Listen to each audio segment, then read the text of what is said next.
So welcome everyone to the beginning of our trip to the Azores or Azores. I think you can say it probably either way. I want to introduce everyone to Eleanor. Some of you know her, some of you don't know her. So it's so great that we're doing this trip together.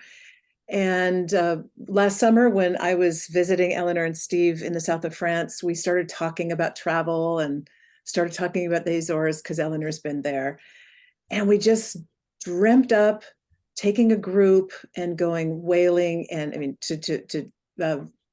swim with the dolphins and to go out and visit whales and dolphins every day. So we cooked up this trip and now we're doing it and we're super excited and would love to introduce you to what we're going to do. And Eleanor has a lot of experience there. So she's going to show a slideshow and just tell us about her experience. So Eleanor, just please welcome and maybe just introduce yourself right now, and then we'll jump into the material. Yeah, wonderful. I just feel so privileged to be able to return to the Azores. I've been there twice, and the first time on the main island called São Miguel, and the second time I went to Pico, which is basically a volcano, the highest peak in Portugal, rising up from very deep waters in this perfect cone. And in those deep waters, you find sperm whales, blue whales, humpbacks, fin whales, sei whales. We're going to be present at one of the greatest gatherings of cetaceans on the planet. And that particular time, which is April, the spring blooms are in the ocean. The krill are swarming, making dense swarms, and this is drawing the blue whales.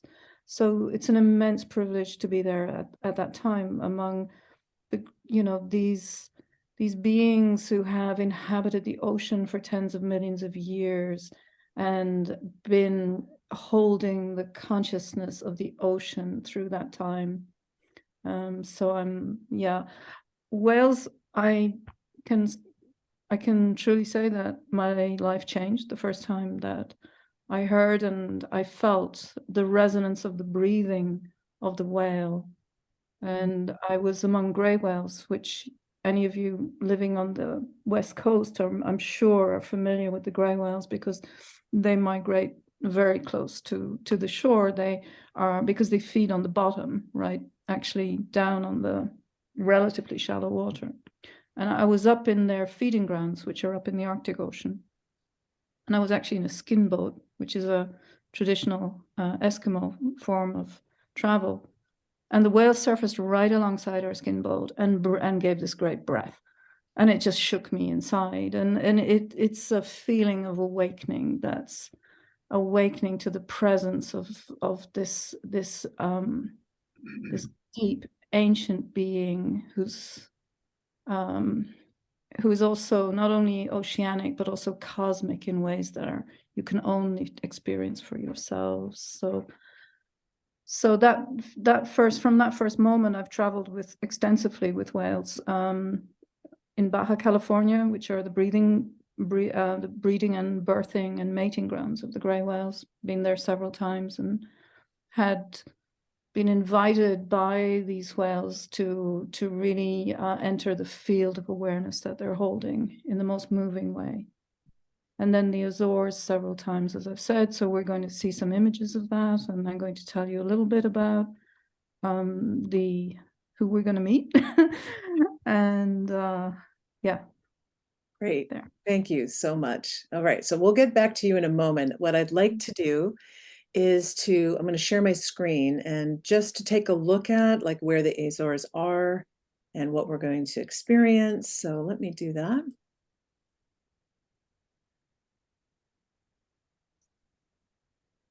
So you can go back to this, of course, on my website and just go slowly through it. Just wanted to show you some photographs. I mean, it's some of the most incredible landscape I've ever seen. I can't wait to go. I wanted to know where it was on the map, and you can see that it's pretty much, I think it's 1,000 miles from the shore of Portugal in the mid-Atlantic. And with some other kinds of photographs, you can see that there was a remnant of a giant continent, and many people believe that the Azores are a remnant of Atlantis. So we're going to be doing some meditation work, tuning into that energetic when we're there. I will also bring my sacred robes, and each of you will have a chance to pick a robe that you want to work with, and I'll bring as many as I can. So we'll be doing some tuning into the Atlantean energy, as well as doing all kinds of meditation and breathing techniques and keying into these incredible creatures that we're going to see. These are pictures actually of dolphin and whale around Pico and São Miguel and the Azores Islands. I just found these incredible images I thought were amazing. There's lots of lagoons. So there's water, externally and then internally. So we're going to be surrounded by lots of green flowers and lagoons, lots of water. So we're going to be looking at the whales and dolphins, fellowshipping with them.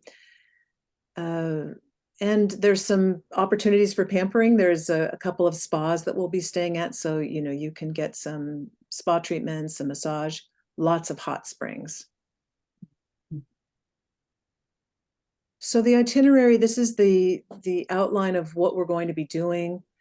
We'll spend the first 5 days on the big island, São Miguel.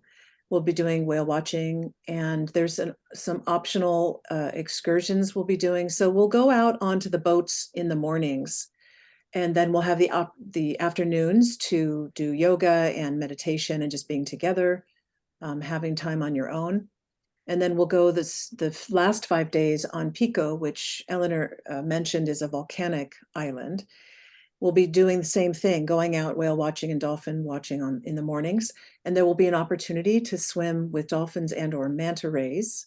I have never swum with manta rays before. Certainly I have swum with dolphins, and it's just an incredible experience. So that'll be available. And then we'll go back to São Miguel, and we're going to go to the thermal hot springs. And these are just some photographs of these amazing hotels that we're going to be at. And as Eleanor said, the food is really good. It's Portuguese food and fantastic places. There's spas and pools, and they look amazing to me. And this is Sonora de Rosa, the Nature Hotel. And then when we go to Pico, we're going to be staying at this really cool place. We'll rent out the entire place. Has cabins in this beautiful nature.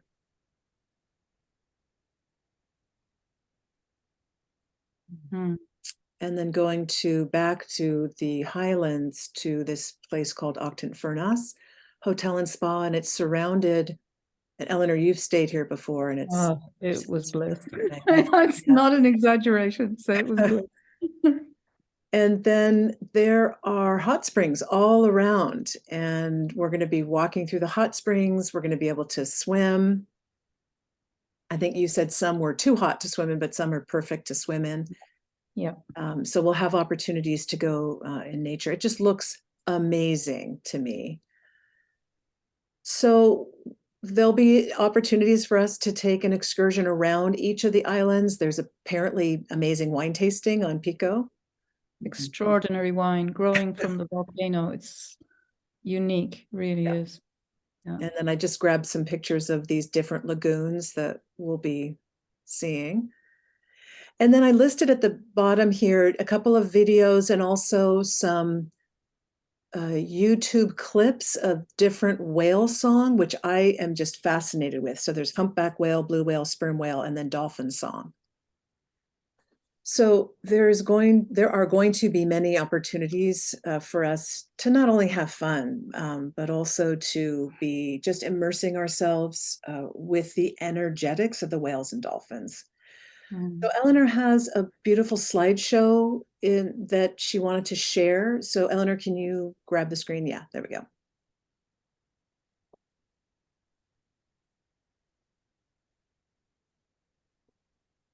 So with whales and dolphins to the Azores, and it is with them because as we make this commitment that we're going to go to meet them, to encounter them, we're already meeting their presence, their energy.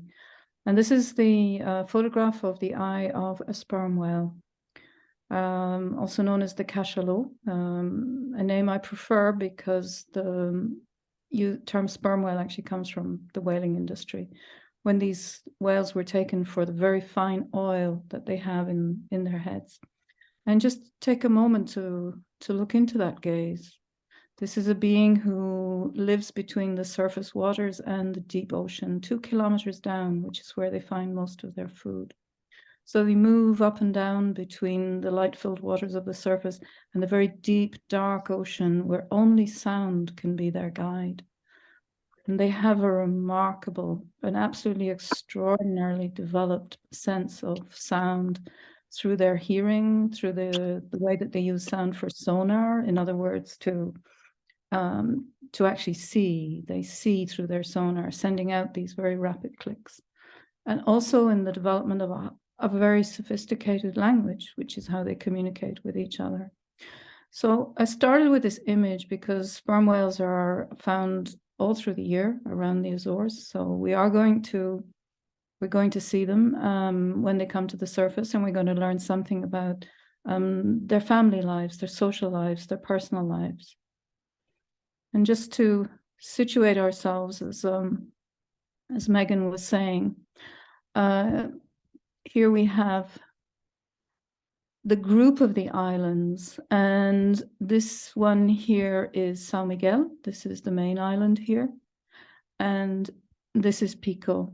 And then between Pico and Fayal, I was also on Fayal, there is this deep water channel here, and it's a place where you very often find the sperm whales. So you just come out, take the boat from here, and really within about 15 minutes, you're almost sure to be surrounded by the whales. And as you can see, what we're looking at here is we're looking at that it's called the Mid-Atlantic Ridge, and it's the meeting place of actually 3 tectonic plates. So you have the tectonic plate of Eurasia, you have the African plate, and you also have the plate of the Americas. And this is where they're actually meeting, which is really an extraordinary thing, because, you know, when we think about the actual energetics of the planet, you know, and we could say that the inner breathing of the planet, this is a point where you feel it very acutely. So it's a very potent place to actually be.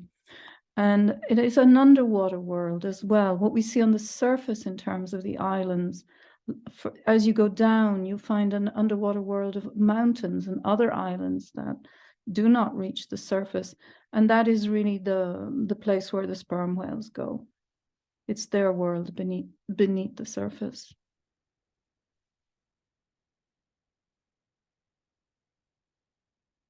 And then, as Megan said, these calderas, you know, because these are volcanic islands, these calderas are just extraordinary. I haven't visited this one, but it is definitely something I'd like to see on the main island. And this is the Pico, the volcano of Pico. Such a presence, it really is. And the last eruption was in the late 1700s. So you have a whole coastal area, like on the Hawaiian Islands, where the lava, the black lava rock is right there on the surface. And actually the vines grow right in that area. And so when you taste the wine, you're really tasting something absolutely unique. And in fact, the vineyards by the volcano are a World Heritage Site. And so here we have one of the beings that, the whale beings that hopefully we will encounter. This is, as I'm sure you know, a humpback whale, very easily recognized by these pectoral fins or wings. And I was in a inflatable, so quite a small open inflatable when I was first in the Azores, and so very close to the water.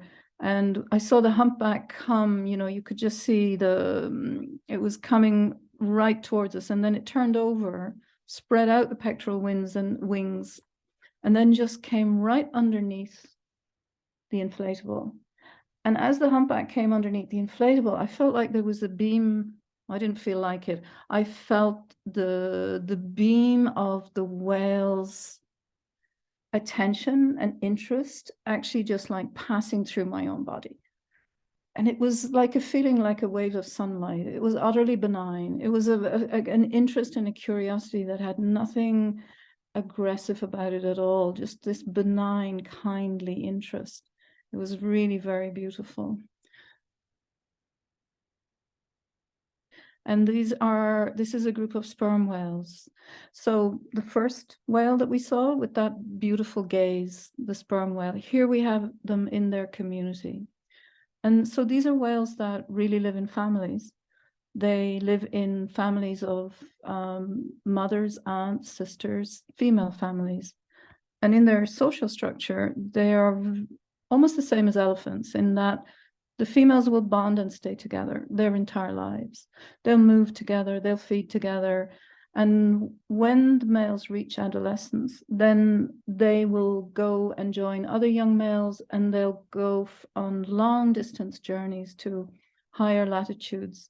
Male sperm whales from the Azores are often found up north of Iceland, around Norway. But the females will stay together and they won't make these great journeys the males do. But what they do is they basically raise their babies together. So they have creches, we could say.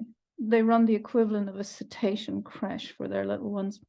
And when a little sperm whale is born, mom can't stay all the time with her baby because she needs to go dive down that 1 kilometer, 2 kilometers into the deep darkness to feed herself.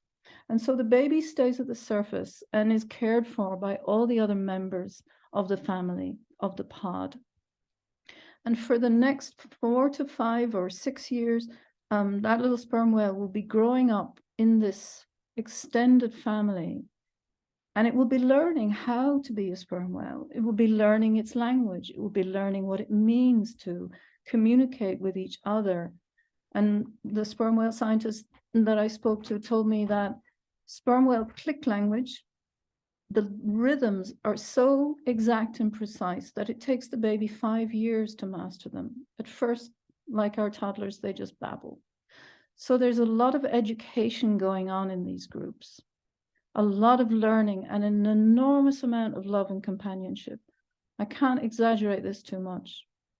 They are known to be devoted to each other. It's a very, very loving family environment. And we have a single sperm whale, and there you have characteristic is there's just one blowhole. And a single blowhole is how you recognize the sperm whale, because you'll see the blow at the surface. It will just be a single one. And here we have the deep blue dreams of the sperm whales. Isn't it amazing to see them held like that upright in the ocean and sinking into sleep, rising again to the surface when they need to breathe after perhaps 30 or 40 minutes? And this is the largest brain that we know of on the planet. Isn't that extraordinary? What are the dreams? I often wonder, what are the dreams of a being that is actually the largest brain that we know? What is it that they experience in their sleep? And one of the sperm whale scientists that I spoke to, he said, what I really have learned from sperm whales, he said, is the importance of community. We need to know that because sperm whales, they help each other. And we need to remember the importance of community. And he said, that's been my take-home lesson from the sperm whales. And we will be surrounded, I can pretty much guarantee, on every trip by large numbers of dolphins. They love to come around the boats. There are at least 3 species normally, perhaps 4 species of dolphins that are common around the Azores. And there are going to be playing and communicating with each other. And if you lean over the boat, you'll hear the sound of their voices, even above the surface, as they call to each other while they play, while they ride the bull waves. And it's just a really, really joyful thing to be around them. And so the whaling operator on Pico, they will arrange for us to get into the water with if that's something that you wish to do, and to be with them, and then directly when you're in the water, you know, feel the sound language of the dolphins. And this is particularly powerful because of the way that sound travels in water. It travels it's got greater intensity, and so the effect on the body, as Megan is going to explain later, is very profound. And here we have another dolphin species. These are the orcas. They are actually dolphins that Steve and I saw when we were the first visit to the Azores, and there you'll see the little one in between. And again, this is a matrilineal family structure, so that the most important, the center, if you like, in any orca family is the oldest female. And she's the one that, you know, holds the consciousness of the group, like any grandmother or any great-grandmother. And again, they will really spend their lives together. These are long-lived animals. They will certainly, under favorable conditions, have lived to 60 or 70 years old. And they were it was very, very extraordinary for us to be there while this orca family was moving through, and to see the unity between them as they moved, how in harmony they were with each other. It was absolutely beautiful. And here we have a blue whale. And if you look, you'll see that's her gaze. I say her because blue whale females are larger than the males. So and if you look, what you see on the surface of any blue whale is only a small part of the body. And the reason that they're called blue whales is not only that, you know, exquisite color of their smooth skin, but also the way that when you see them, the rest of the whale that is under the water is coloring the water this exquisite pale blue. And it used to make me think of being, you know, on a coral reef where the different tones of blue, but in this case, it's one that's moving. And so you get these beautiful, you know, like scarves of very pale blue as the whale moves through the water. And there you can see the blowholes, absolutely massive, extraordinary. And I'm sure you know, this is actually the largest animal that has ever lived. And I'm including, you know, the extinct great dinosaurs in this. The largest blue whale was believed to be, unfortunately, found from a whaling ship in Antarctica, was almost 100 feet in length. It's very hard to take that in, actually, what that means.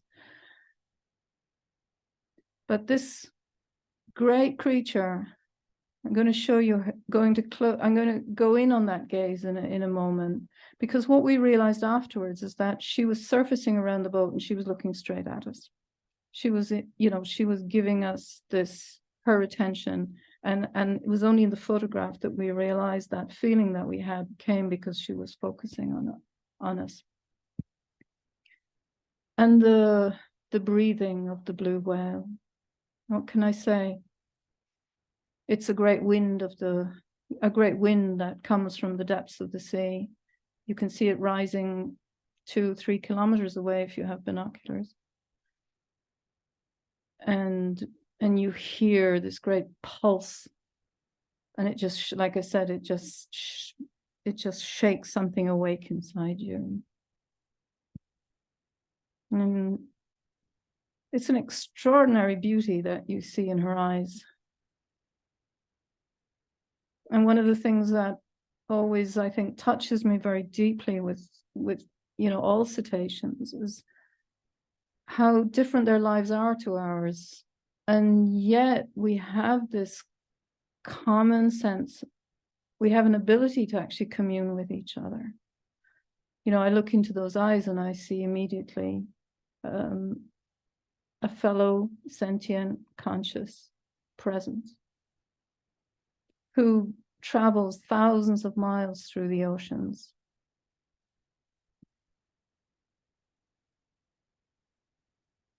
And this photo, I'm just going down again, will again give you a sense of how There's almost an entire, she's surrounded now by the mist of her breathing. You can see where it rises there from the nostrils, the blowholes.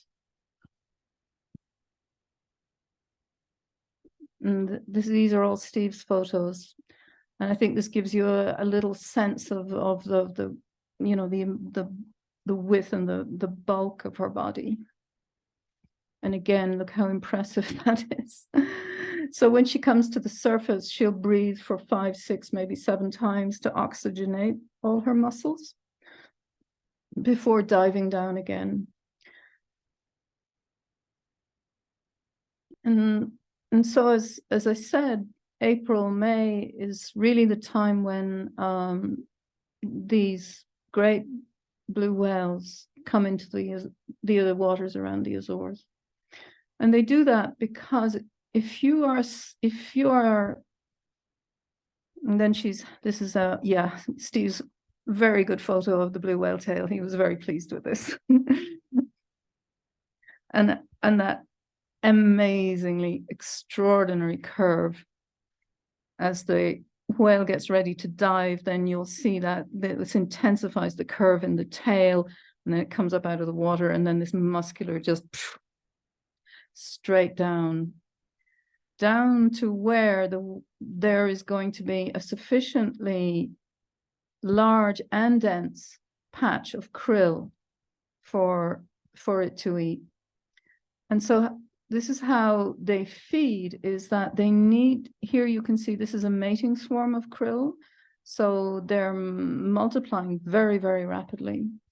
And they're there in quite dense numbers. And this is absolutely essential for the whale, because the amount of energy that it takes to go down through the water and then to come up like this. So from under, they've turned over and they're now moving from under, the whale's now moving from underneath and opening its mouth wide to basically inhale that entire patch of krill. This is very energy intensive for the whale. So it's very important that they know how to find a concentrated patch of food. And this is what it looks like when a blue whale fills this in its mouth and this entire pouch with the krill, which of course are also in the seawater. And these ventral pouches, this here expand to allow the whale to take in a sufficiently large mouthful.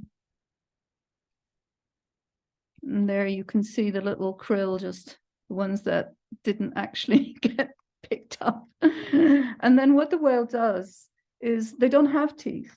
So they're basically 2 types of cetaceans, the ones that have teeth, like the dolphins, the orcas, the sperm whales.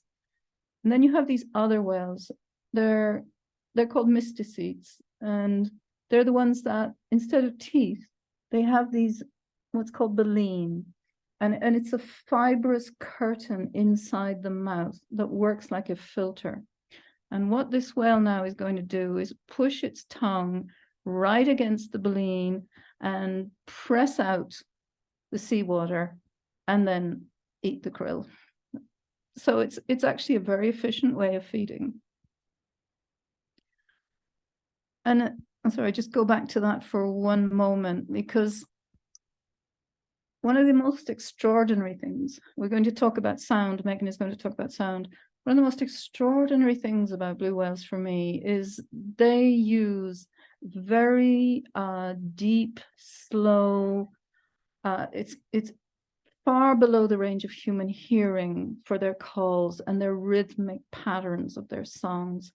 We couldn't hear it, but because their songs are so deep and so slow, the whales go down about 1,000 meters to a part of the ocean, which is basically like a huge telegraph channel. It's a part of the ocean, it's called the Deep Sound Channel. It's where you have warm waters sitting on top of denser cold waters.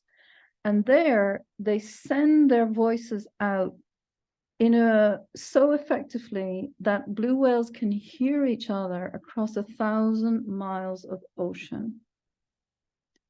Isn't that amazing?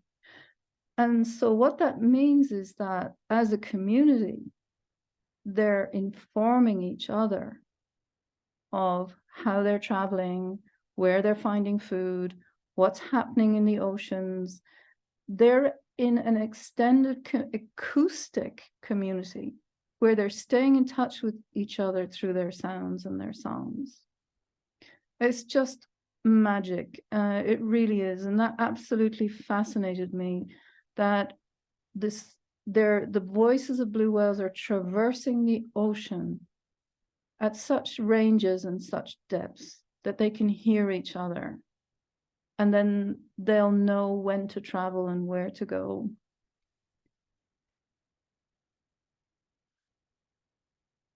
So those are just a few of the whales. There have been up to, I think, 27 different varieties of cetaceans found in the waters around the Azores.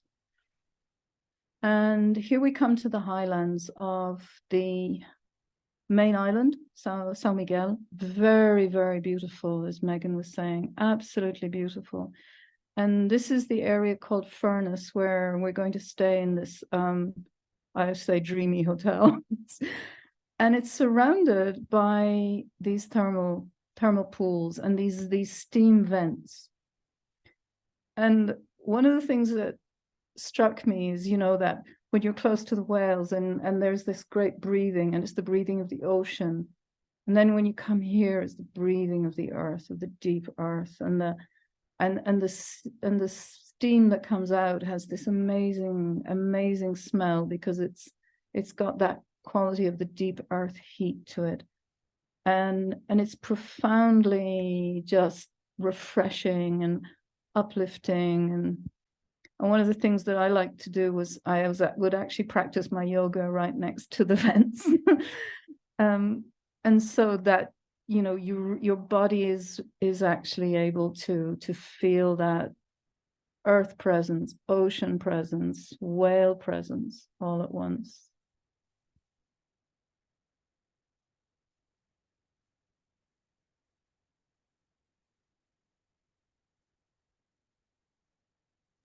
That was beautiful, Eleanor. Thank you so much. There was a question about the temperature of the waters in April. Do you? Yeah. You I didn't swim, and one of the things they do say about the Azores is, remember, we're in the mid-Atlantic, is you can have 4 different seasons in one day. I didn't swim when I was there in April. I did swim when I was there in September, and it was fabulous, because what they have, particularly on Pico, they've made these outdoor swimming pools actually which are natural, so that the rocks, they put in a breakwater with the rocks on the other side, and so you've got the waves coming in, but it's perfectly safe because you won't get washed out to sea. And so I used to swim in those.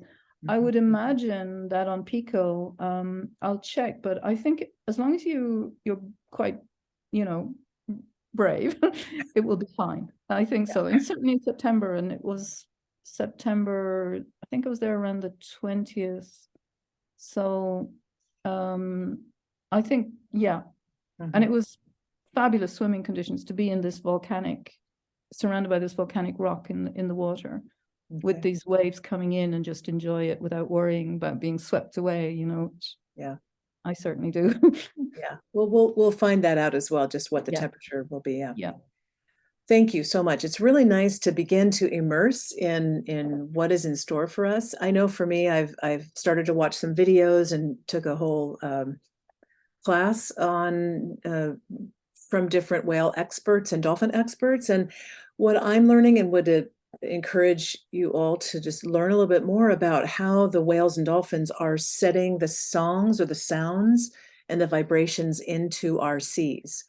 And I've really started to feel and understand that since our bodies are 75%, 80% water, that the whales and dolphins are those creatures on planet Earth that are purifying the waters. And as they do it with the seawater, we can find that parallel within us, that they're clearing and cleansing the waters of the earth. And I love hearing their sounds and their communications. Also, I've been doing some research on how people are being healed through swimming with dolphins, because the dolphins, when they're willing, can send their sonar right through a person's body and can clear all kinds of obstacles within the system, both physical and emotional and spiritual systems of our body. So it's really interesting to see the kind of research people are doing on the sound healing with dolphins and whales.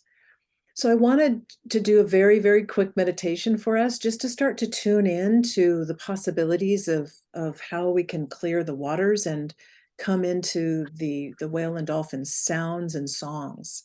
So I'll invite you to close your eyes for a minute, and after we do meditation, we'll open it up for some questions. So as you close your eyes and begin to breathe consciously, we're understanding that the breath of the whale is another important aspect of breathing consciously. And so breath moving in and out of your body, up and down your spine. And conscious breath moving to every cell, every subatomic particle in your body.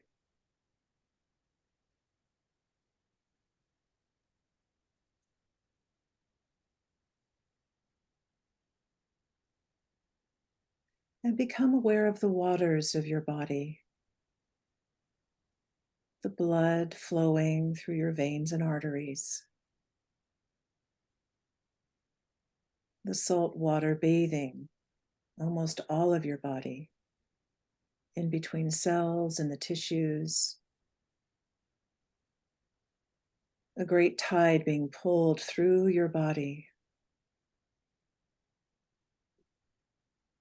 And feel your body's water connection with the water of Mother Earth, the great oceans and seas.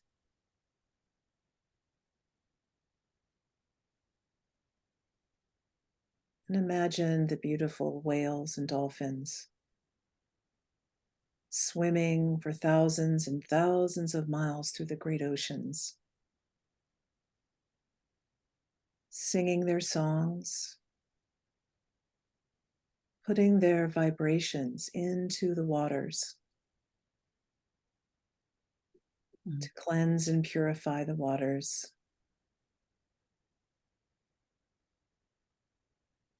and to put the songs and sounds that energize and vitalize the waters.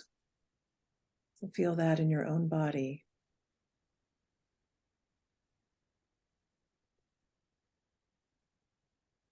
And as you sing your own song and focus love and compassion and positive energy, the waters in your body have memory.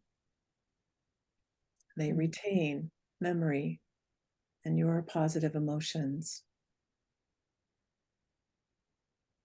And feel that connection with the memory in the oceans of planet Earth. And this is why many people feel that the magic and the mystery of whale is memory, keeping our memory alive. And so for this next year, just know that you can continue to connect with whales and dolphins, and to see and to feel and experience their healing sound, their healing vibration. And you can synchronize your body, your body's waters, the air, with the beautiful song and sound of whales and dolphins.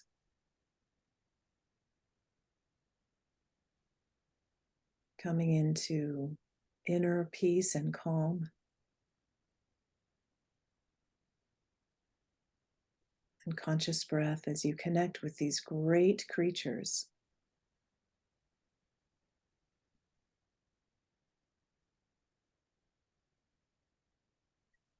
So make a connection from your heart to the heart of whale and to the heart of dolphin.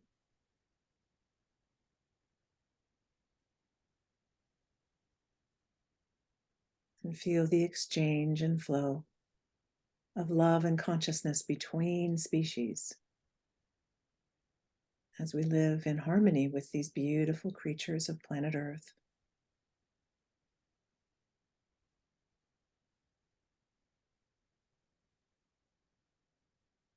And continue to connect with these great creatures whenever you remember.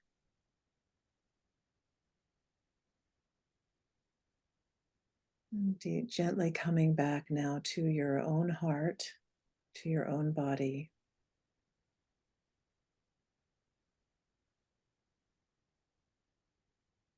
Coming back to this present moment now.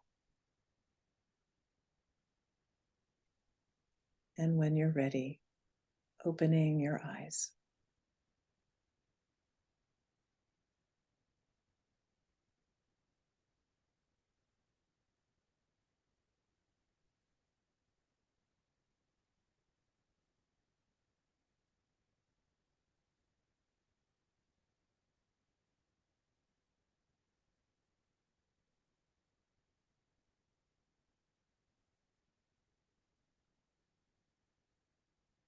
Oh, I'm all floaty now. So let's open it out for any questions or comments.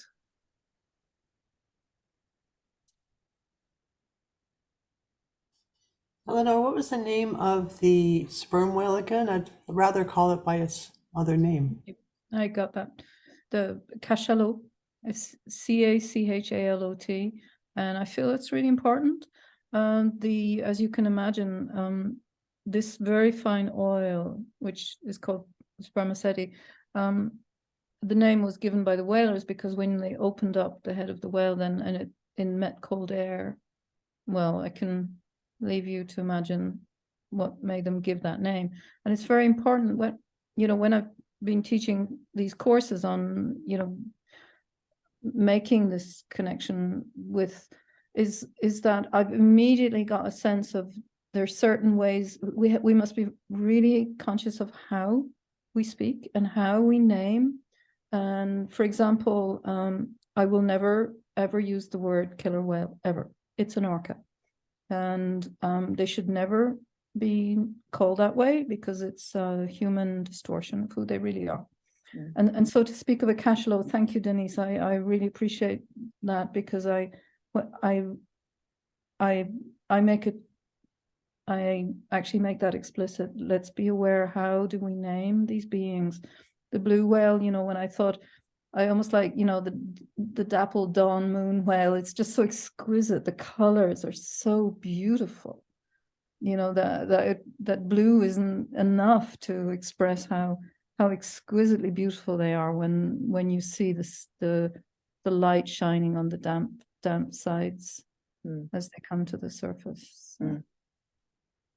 Beautiful. Cachalot, yeah. Any other questions or comments? Jim and I watched a 9-hour conference, over a couple of days, and I put that reference to that on the website at the very bottom. And I think it was $33. It's on the Portal to Ascension website, and it's really you can fast forward if you don't like one of the speakers. We really enjoyed it because there were a lot of experts who have been doing work with different healing energies of dolphins, and also more science about the sonar and how important it is that they're free to be sonaring out, and the interference from human-made sonar is also affecting them. So it's a long conference, and it's worth it, we've thought, because there's so many experts that are giving their opinions about their experience with whales and dolphins. Yeah. Anne? I just want to say that swimming with dolphins has been on my bucket list for a long time. So part of the question about swimming is actually in the water in the middle of the ocean. And the energy in that meditation and the difference between the dolphins and the whale energy, I just want to comment on that. It's like the dolphins were just like so delighted and bubbly and And I mean, they just make me giggle.